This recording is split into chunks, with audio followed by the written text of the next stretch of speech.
দেখো এটা হচ্ছে মিডিয়াম প্রেসার বোর্ড, তাই তো? হয় তুমি দেখে নাও, এটা মিডিয়াম প্রেসার বোর্ড, কিন্তু এর মধ্যে ডবল আউটপুট করা আছে। কিরকম? এইদিকে হচ্ছে অক্স 1 অক্স 2, মানে 1 2 দুটো ইনপুট পাচ্ছ।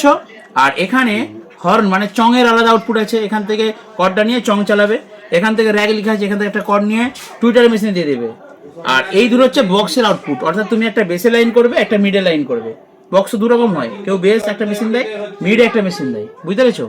আর এইখানে দেখো মেশটা হচ্ছে মাস্টার ভলিউম বক্সের লাইনের, বক্সের 1 2 মানে বেস 1 বেস 2 দুটো বেস রয়েছে, ডবল বেস। আর এইটা হচ্ছে টুইটার, মানে বেসের মধ্যে টিউটার যাবে। এটা তুমি যদি খালি লো বাজাও, মানে বেস বাজাও 18 ইঞ্চি 15 ইঞ্চি, তাহলে তুমি খালি এই দুটো ইউজ করবে।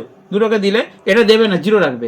যখন তুমি কোনো জেবিএল বাজাচ্ছ, সেই জেবিএলের মধ্যে মনে করো তোমার দুটো স্পিকার আছে, একটা টিউটার দেওয়া আছে, নেটওয়ার্ক বোর্ড দিয়ে ধরো টিউটার লাগানো আছে, তখন তুমি এইটাকে যেই বাড়াবে সঙ্গে সঙ্গে সেই টিউটারটা বাজবে।